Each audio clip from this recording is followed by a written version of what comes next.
वसुदेवसुतं देवं कंसे चाणूरमर्दनं देवकी परमानन्दं कृष्णं वन्दे जगद्गुरुं। श्री कृष्णं वन्दे जगद्गुरुं।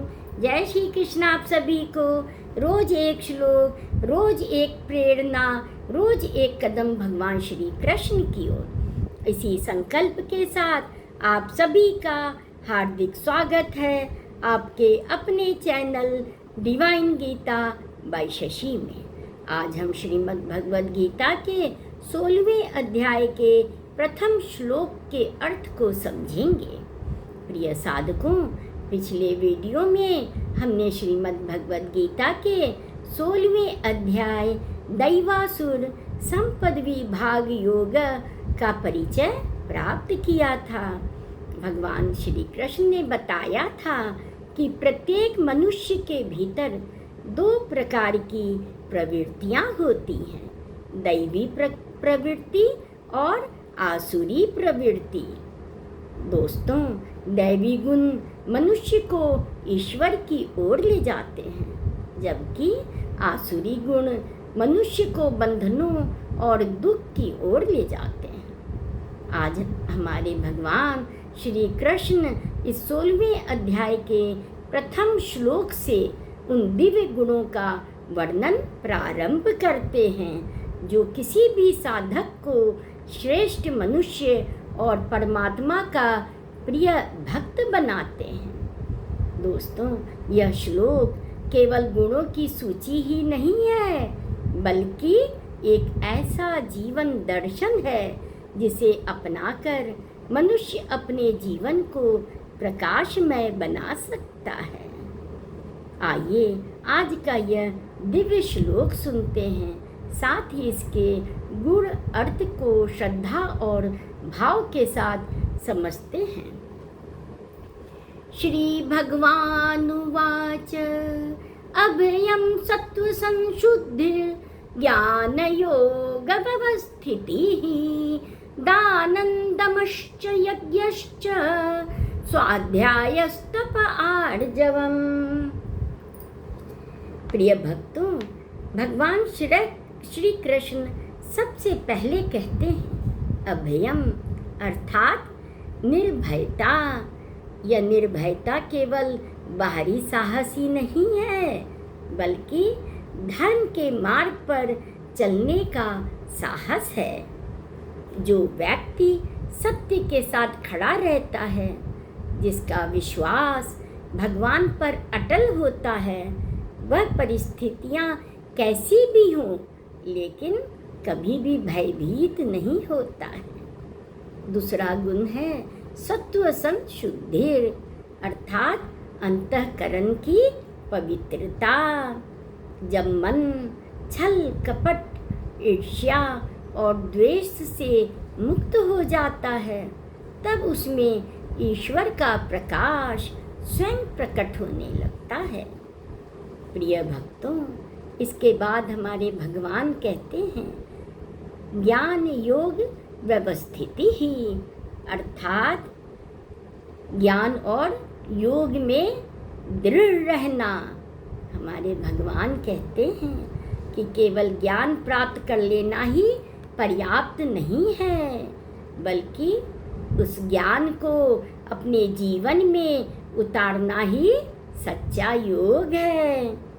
फिर हमारे भगवान दान का उल्लेख करते हैं कि दान केवल धन देना ही नहीं है, बल्कि समय देना, ज्ञान बांटना, सेवा करना, किसी दुखी का सहारा बनना, ये सब भी दान है। निस्वार्थ भाव से किया गया दान हमारे हृदय को विशाल बनाता है। हमारे भगवान आगे कहते हैं दमः। दमः का अर्थ है केवल अग्नि में आहुति देना ही नहीं है, बल्कि अपने प्रत्येक कर्म को ईश्वर को समर्पित करना भी है। दोस्तों, जब हमारे कर्म में स्वार्थ नहीं बल्कि सेवाओं का समर्पण होता है, तब हमारा पूरा जीवन यज्ञ बन जाता है।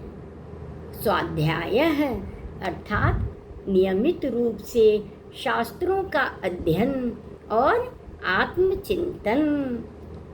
दोस्तों, प्रतिदिन थोड़ा सा भी गीता का अध्ययन हमारे विचारों को निर्मल और जीवन को सही दिशा देता है। तपः का अर्थ है अनुशासित जीवन। कठिन परिस्थितियों में भी अपने कर्तव्य, सत्य और धर्म से विचलित न होना ही वास्तविक तप है।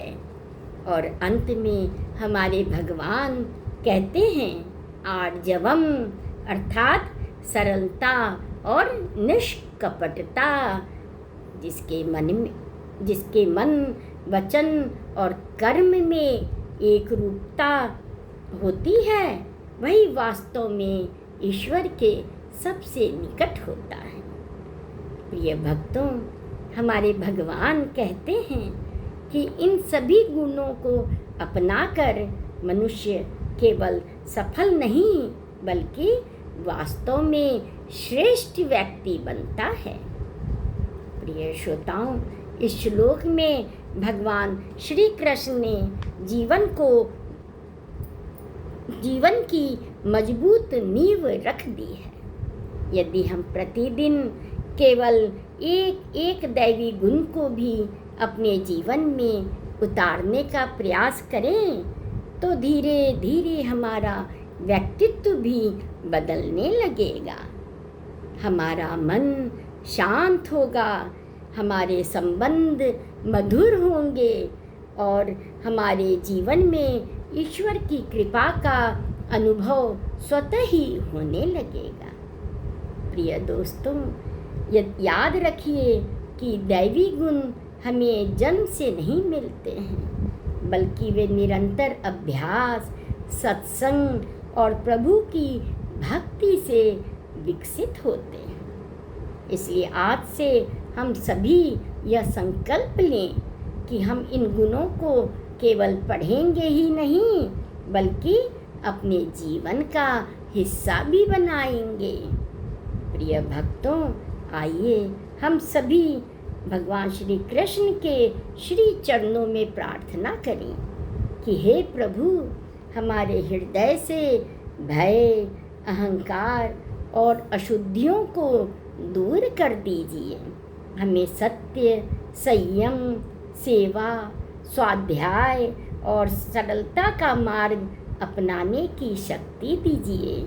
हमें ऐसा जीवन दीजिए कि हमारे प्रत्येक विचार, प्रत्येक शब्द और प्रत्येक कर्म में आपकी दिव्यता प्रकट हो।